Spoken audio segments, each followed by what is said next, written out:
sore Bapak Ibu Saudara dan anakku yang terkasih dalam Kristus. Apa kabarnya? Semoga kita dalam keadaan yang baik, dalam keadaan yang sehat, bahkan bersuka cita. Kita bertemu lagi pada sore hari ini dalam kebaktian rumah tangga maupun kebaktian tengah minggu yang kita laksanakan di rumah masing-masing. Dan saat ini kita akan bersama merenungkan firman Tuhan bagi kehidupan kita, bagi pelita yang menerangi langkah-langkah kehidupan kita. Sebelum kita akan membaca dan merenungkan firman Tuhan, mari kita bersatu hati di dalam doa.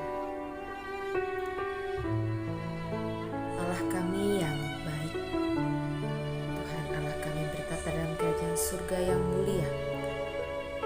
Sore hari ini kami kembali datang ke hadirat Tuhan. Kami memberikan waktu kami untuk bersama-sama merenungkan firman Tuhan, merenungkan sabda Tuhan bagi kehidupan kami. Kiranya Kristus, sabdamu pada sore hari ini boleh menjadi kekuatan bagi kami, bahkan boleh mengingatkan kami untuk bagaimana menumbuhkan iman yang sungguh-sungguh hanya kepada Tuhan. Iman itu boleh menjadi kekuatan bagi kami dalam menjalani hari-hari kami. Biar Roh Kudus memampukan kami untuk kami memahami bahkan melakukan firman di tengah kehidupan kami, ya Kristus. Dalam nama Tuhan Yesus Kristus kami berdoa. Amin. Pada sore hari ini kita akan bersama baca dan merenungkan firman Tuhan yang diambil dari Lukas pasalnya yang ke-9 ayat 37 sampai 43a. Berkata demikian. Yesus mengusir roh dari seorang anak yang sakit. Pada keesokan harinya ketika mereka turun dari gunung itu, datanglah orang banyak berbondong-bondong menemui Yesus. Seorang dari orang banyak itu berseru katanya, "Guru, aku memohon supaya engkau menengok anakku, sebab ia adalah satu-satunya anakku. Sewaktu-waktu diserang roh, lalu mendadak ia berteriak dan roh itu menggoncang-goncangkan sehingga mulutnya berbusa. Roh itu terus saja menyiksa dia dan hampir-hampir tidak mau meninggalkannya. Dan aku telah meminta kepada murid-muridmu supaya mereka mengusir roh itu, tetapi mereka tidak dapat." Maka kata Yesus, "Hai kamu angkatan yang tidak percaya dan sesat, berapa lama lagi aku harus tinggal di antara kamu dan sabar terhadap kamu? Bawa anak itu kemari." Dan ketika anak itu mendekati Yesus, setan itu membantingkannya ke tanah dan menggoncang-goncangkannya. Tapi Yesus menegur roh jahat itu dengan keras dan menyembuhkan anak itu, lalu mengembalikannya kepada ayahnya. Maka takjublah semua orang itu karena kebesaran Allah.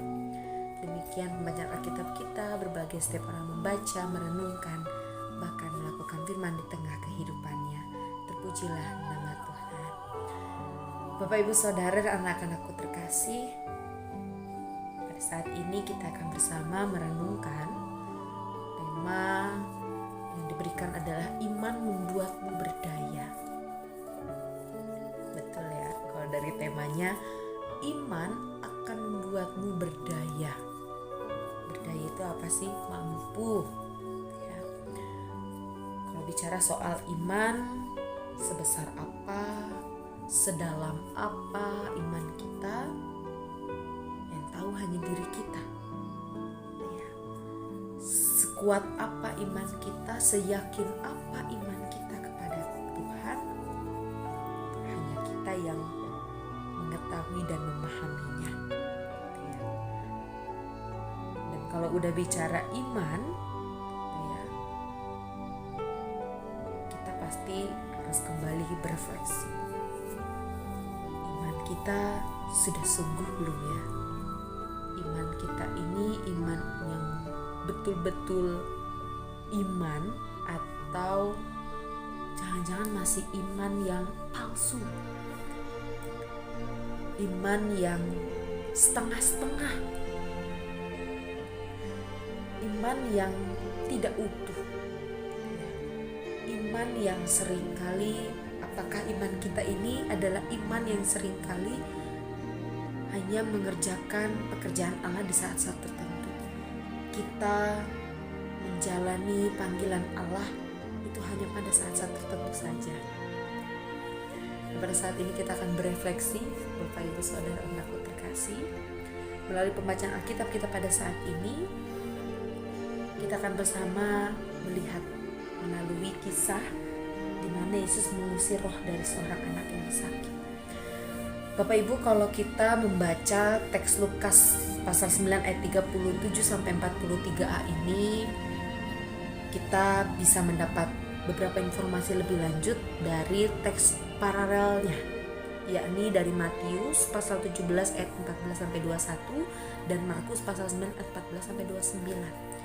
Dari teks paralel ini kita bisa mendapat informasi bahwa anak yang diceritakan dalam teks ini itu sebetulnya menderita sejenis penyakit ayan. Dan dari ketiga Injil yang diceritakan peristiwa ini, semuanya kompak menyebutkan adanya kuasa roh jahat yang membuat anak ini menderita.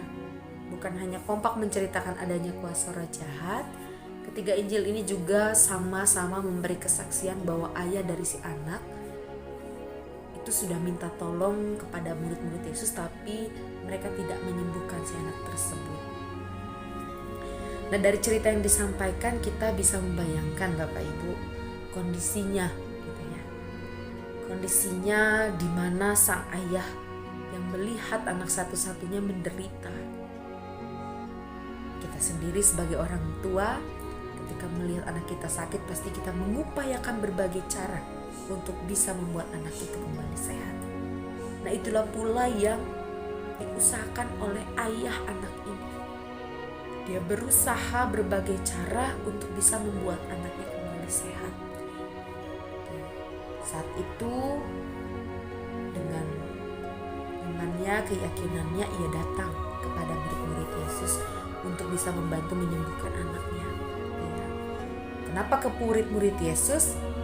Karena dalam teks sebelumnya, kalau kita lihat dalam Lukas pasal 9 ayatnya yang pertama sampai yang ke-6, kita bisa melihat bagaimana para murid Yesus telah diberi kuasa oleh Yesus untuk menguasai setan-setan dan menyembuhkan penyakit. Dan para murid pun ternyata mampu. Nah, itulah yang mungkin menjadi motivasi atau membuat si ayah ini bisa yakin, sehingga ia menjumpai murid Yesus untuk meminta pertolongan. Tetapi Bapak Ibu, kita lihat tadi bagaimana yang dituliskan bahwa ternyata respon dari para murid ini ternyata membuat sedih gitu ya. Dimana para murid ini malah tidak bisa menyembuhkan anaknya. Nah, karena hal itu, karena para murid tidak bisa menyembuhkan anaknya, maka ketika Yesus turun dari gunung di tengah kerumunan orang banyak, ia, sang ayah ini, mencoba untuk berteriak memohon. Dia berjuang agar Yesus bisa mendengar suaranya dan bisa menengok atau memperhatikan anaknya. Mendengar seruan dan aduan dari si ayah, betapa kecewanya dan marahnya Yesus pada murid-muridnya. Ia menyebutkan bahwa murid-muridnya sebagai angkatan yang tidak percaya dan sesat. Bapak Ibu Saudara, teguran ini sejatinya menjadi sebuah kekecewaan Yesus atas kuasa yang telah diberikan olehnya kepada murid. Yesus telah memberikan kuasa dan karunia, tetapi mereka tidak bisa mempergunakannya dengan konsisten. Iman para murid hanya menjadi iman yang temporer. Hal seperti ini yang membuat Yesus menyebut mereka dengan kata sesat atau yang juga bermakna palsu. Iman sesat atau palsu adalah iman yang hanya ditampilkan atau dirayakan di saat-saat tertentu.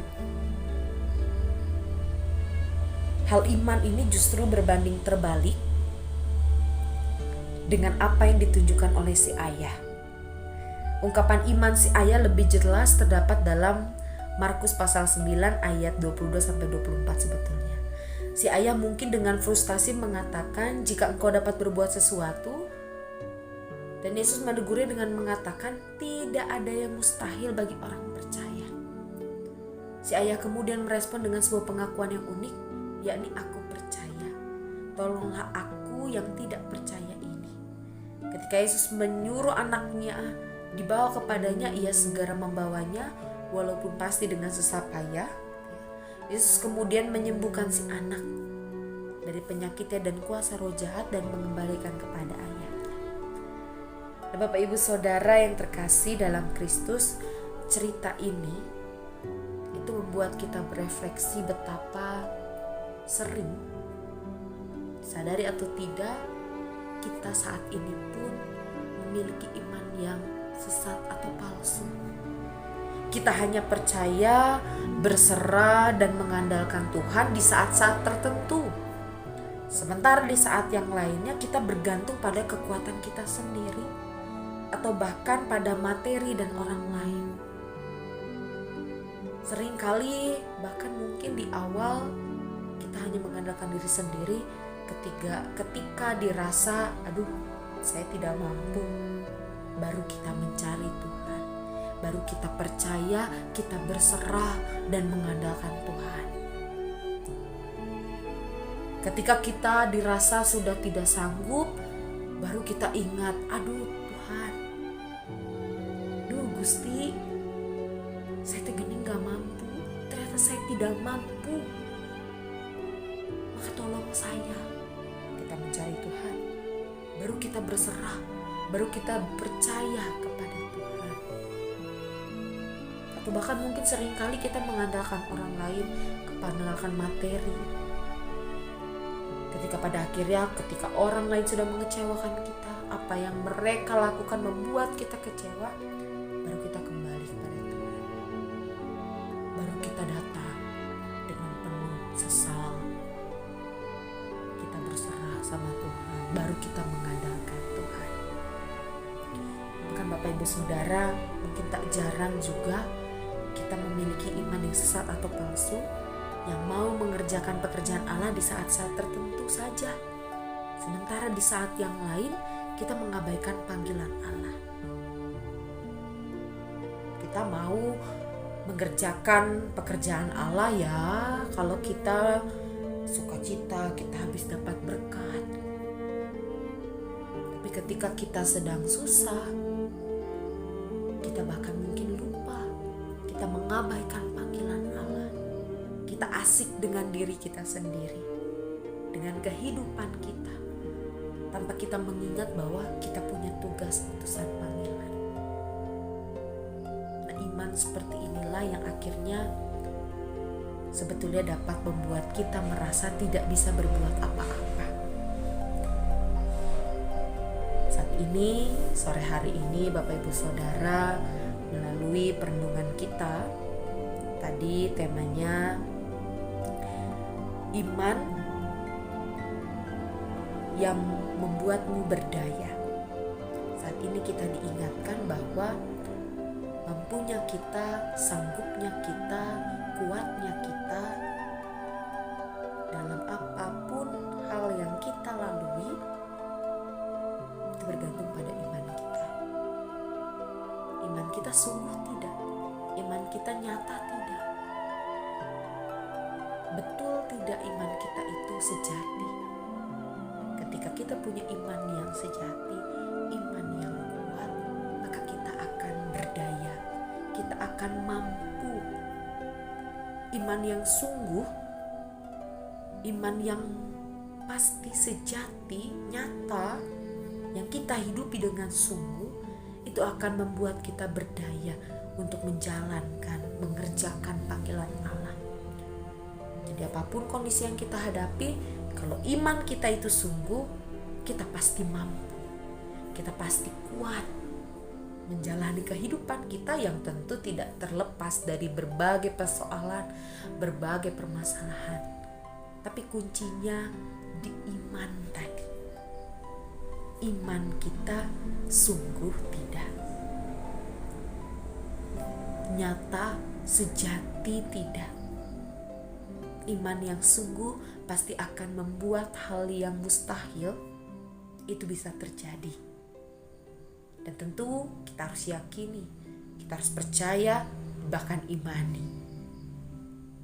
Tapi yang harus diingat, iman yang sungguh akan membuat hal yang mustahil bisa terjadi sejauh hal itu sesuai dengan kehendak Allah. Dan tentunya iman yang sungguh itu juga kita harus tetap gantungkan pada kehendak Allah. Maka pasti Tuhan akan menolong, memampukan kita untuk melakukan, menjadikan segala sesuatunya, menyelesaikan, melewati segala sesuatunya dengan baik. Kiranya Tuhan menolong kita. Amin. Mari kita berdoa. Terima kasih ya Kristus, pada sore hari ini kami diingatkan untuk bagaimana agar kami memiliki iman yang sungguh, iman yang betul-betul sejati, sehingga ya Kristus kami berdaya, kami mampu untuk menjalani, menghadapi kehidupan kami. Dan biarlah ya Kristus, biarlah Roh Kudus-Mu yang akan menolong kami, sehingga kami dimampukan untuk bagaimana betul-betul menumbuhkan iman yang sejati, bukan iman yang temporer, namun iman yang dapat sungguh-sungguh kami hidupi, kami pegang dengan erat, sehingga apapun yang kami alami, kami dengan kekuatan bersama dengan Tuhan, iman keyakinan bersama dengan Tuhan, kami mampu untuk berjalan melalui setiap pergumulan persoalan yang kami lalui. Saat ini ya Kristus, kami bersama-sama datang ke hadirat Tuhan, bersatu hati untuk memberikan kehidupan kami, bahkan persekutuan kami. Di tengah segala keterbatasan kami yang ada, kami percaya ya Kristus bahwa Roh Kudus-Mu akan juga memampukan kami. Biarlah iman kami sebagai persekutuan kami boleh semakin bertumbuh, sehingga kami satu dengan yang lain boleh saling menopang, terlebih di tengah segala pergumulan, persoalan yang kami hadapi. Biarlah ya Kristus, pertolongan daripada Tuhan juga mengurapi setiap keluarga kami, saudara kami, anggota jemaat kami yang sakit. Engkau yang biarlah memulihkan mereka. Dengan iman yang sungguh kami percaya ada pemulihan, dan bahkan kami meyakini apapun yang Tuhan kehendaki itu adalah kehendak yang terbaik dan yang indah. Biarlah kami boleh memberikan hati dan pikiran kami dengan sungguh, bahkan iman kami yang sungguh hanya ke dalam tangan Tuhan. Kami serahkan Tuhan seluruh pergumulan kami, bahkan juga di tengah kehidupan berbangsa dan bernegara, kami yang juga terus bergumul di tengah pandemi ini.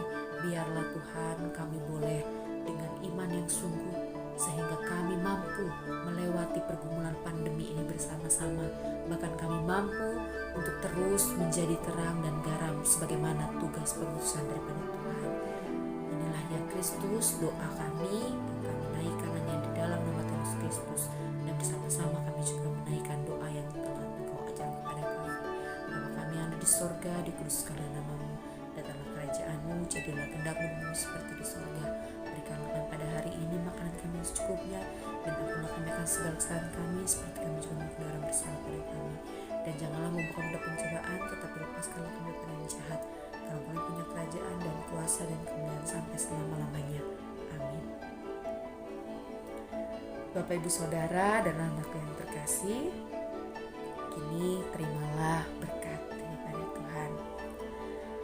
Kiranya kasih dan damai sejahtera dari Allah Bapa, Anak, dan Roh Kudus menyertai saudara-saudara saat ini sampai selama-lamanya. Amin. Terima kasih atas hadirnya Bapak Ibu, yang dimana melalui media online ini kita tetap dapat beribadah. Biarlah perenungan pada malam hari ini boleh terus menguatkan kita. Kiranya Tuhan memberkati kita. Salam sehat.